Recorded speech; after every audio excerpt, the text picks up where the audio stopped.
First things first, I want everybody to know that I waited a day and a half since this episode was unveiled to even start recording this video of The Mandalorian Season 2.5. Are we watching the Book of Boba Fett? I honestly can't tell. This is basically The Mandalorian Season 2.5 now, and I absolutely do not have a problem with it at all. This episode had it all.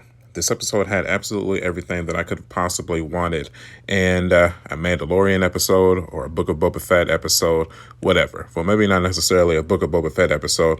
I'm sure like Boba Fett fans are probably getting a little bit annoyed with this show currently because he's just not really been in the last two episodes, which I don't really have a problem with that because the characters that were showcased in this week's episode is just, I've always been more of a fan of those characters more so than Boba Fett anyways. The episode starts off with Mando traveling to a very greenish jungle-filled planet that kind of reminds me a lot of Dagobah. I don't know if they specifically said where they were going, but it looked like Dagobah to me. Where here he is immediately greeted by R2-D2 and a pile of robot ants who he plays with those ants for about 10 to 15 minutes when he is greeted by Ahsoka Tano.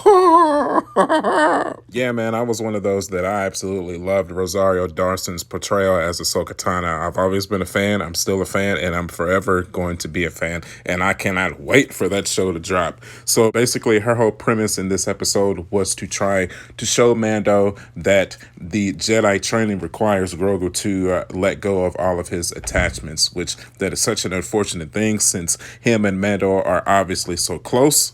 But to be the perfect Jedi, you have to let go of all of your attachments. And that's going to play into the end of the episode as well. Then, of course, Mando's reaction to that. Wow, that's freaking garbage. I can see him. He's right there. Can I not just go say hi to him? What the heck? I even made him this little armor. It's cool. Can I not just go say hi? Then, of course, Ahsoka chimes in.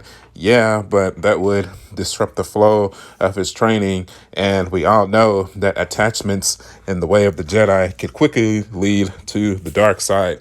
Look at Luke. He's still struggling. And just like that, Mando being the cool son of a gun he is, he leaves the armor with Ahsoka and departs. And of course, what we've all most likely been waiting for so long, we have a little tidbit scene between Ahsoka and Luke that is about Anakin / Darth Vader. She tells him that he's basically just like his father, which is so true. I've been waiting for just that one little line of dialogue. It didn't need to be a convoluted full scene of them explaining they're like, hey, we both know this person. Just a little tidbit just to wet our whistles, just to all make us smile and be like, hey, I know that guy too. Then, of course, I've been hearing a whole lot of controversy surrounding the CGI young Luke Skywalker face, who is actually Mark Hamill, just digitized to look like his late 20-year-old self again. I just don't have a problem with this, man. It's fine. I really didn't notice the stiffness in his face. It just didn't bother me. I was just happy to see Luke on screen again, him train with his own lightsaber, him train Grogu. It was just a beautiful thing to witness. In the old school Star Wars fan in me just was happy to see it. I mean, don't get me wrong. I would love to see Sebastian Stan take on this role. He seems to be the one who most people want to see take on that role. I loved him as the Winter Soldier. I'm actually watching Pamela and the Tommy Lee show right now, and it's great. Now, what we have right here is a little cool scene between Luke and Grogu. They're supposed to be meditating, and Grogu tries to force move a frog out of the pond for a little snack. This is too funny. And then Luke catches him and force moves 1,000 frogs out of the pond. Good stuff, man. Good stuff.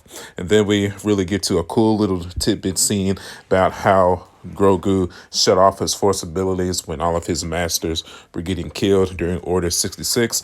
Get some Clone Wars, Clone Trooper action here. It was really, really cool to see. To be completely honest, I wish it would have lasted a little bit longer, and I was low-key kind of hoping that Anakin would make an appearance. You know, I really wouldn't have expected to see his face, but maybe have the clouded, hooded figure with the blue lightsaber to slash him through all of the Jedi while Grogu is cowering for his life. Then we get a cool little training montage with Grogu jumping or force jumping over rocks. So cool. Gotta love that CGI. Even though, if I'm being completely honest, if I'm thinking about the force jumps that Grogu was doing, it looked either very CGI heavy or very puppet on a string heavy, if you know what I mean. Cool in concept. This really didn't get executed too well, but I still appreciate the scope of the scene though. And after all that, we are kind of reminded that this is a story about Boba Fett and not Grogu and Mando. So we are reintroduced to Cobb Vanth. That Mando is on his way to meet him to try to recruit a little bit more power and help in Boba Fett's issues going on Tatooine. To be completely honest, I was looking forward to the eventual confrontation between him and Boba. Like, hey, I remember that armor. Like, yeah, I remember this armor too. But unfortunately, that probably won't pass since Cad Bane, one of the most feared bounty hunters in the Star Wars universe, made his first live action appearance on the show. And that is just absolutely amazing. I bet all the newbie Star Wars fans are going, who's that? Let me bring you up to speed, young Padawans. This dude is so skilled that he's been able to fight numerous Master Jedis, including Obi-Wan, and walk away from it unscathed. Oh, yeah. This dude is not to be played around with. And this dude is also the one that put the gunshot scar on Boba Fett's helmet. Yeah, man. Cad Bane is an awesome character. I also find it hilarious that now his Black Series figure has effectively exploded on the secondhand market due to his appearance on this show. Come on, man. If you're a real Star Wars fan, did you really not already have his figure on your shelf? I've seen him going for like 60 to 80 bucks on eBay right now. Give me a break. Sheesh. And then lo and behold, we had ourselves a good old-fashioned Western standoff between the Marshal and the Bounty Hunter. And if you have any knowledge of previous Star Wars shows, we all knew how this was going to end up for the Marshal. I don't think he's dead. Some rumors going on that he's dead. I hope he's not, because I still want to have that showcase between him and Boba. RIP to the deputy. He took about 8 shots. He's not living. And RIP to this little ass here. I definitely enjoyed her appearance in Boba Fett. Her cantina exploded. I don't think she's going to walk away from that. It would be cool if she did, though, but I don't think she will. The explosion was most likely caused by the Pikes, which would further add to the fuel of the war between Boba and the Pikes. Then we get back to Luke and Grogu, which probably we see my favorite part of the entire episode, when Luke is telling Grogu about Master Yoda. His master is showing him his itty-bitty lightsaber.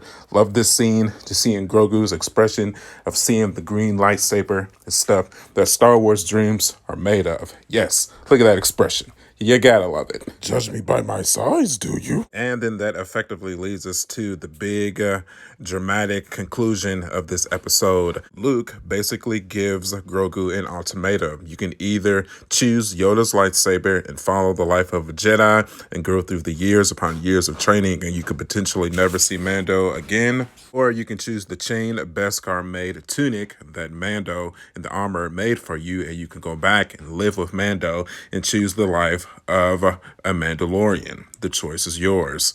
Now, I've seen a lot of people have a huge issue with this ultimatum, but I kind of get it though, because Luke is still following the old teaching of the Jedi Order, where they have to let go of all of their attachments to become the best Jedi that they could possibly be. Because, of course, we all know that attachment and love leads to the dark side. Fear leads to the dark side. It has been proven numerous times. So definitely the main question, Star Wars-wise, of the week is, what do you think Grogu's going to choose? Do you think he's going to choose to remain with Luke, or do you think he's going to choose to go back with Mando and continue living with him? Personally, I think he's going to choose Mando, because he already has formed such an attachment to him. It would feel like it would be kind of insane for him not to choose him. But all in all, I think this is a test more than anything else. I think Grogu is going to choose to go back and live with Mando, and then by the end of the season, he is going to end up returning to Luke, because maybe Luke will see that it might be time to update some of the rules that maybe plagued the Jedi back in the olden times, which led them to be almost decimated out of existence. But unfortunately, we all know that doesn't work out either. Thanks, Kylo. But all in all, this by far has been my favorite episode of the Book of Boba Fett, even though it had very little Boba Fett in it to begin with, but that is okay, because I am a fan of Star Wars, not just a fan of Boba Fett. So, as always, if you made it all the way through the video and appreciated my take, thank you very much. I put this video out even after all of the big Star Wars YouTubers put their videos out, so if you took the initiative to click on my video, that means that you really support my channel, and thank you. I love you for that. I really do. If from the bottom of my heart.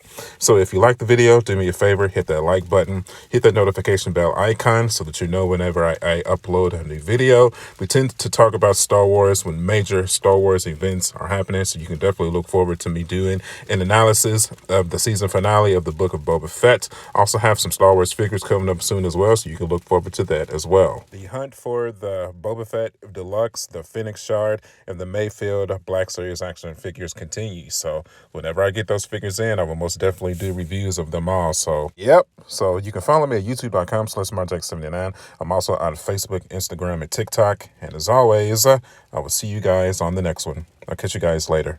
Bye.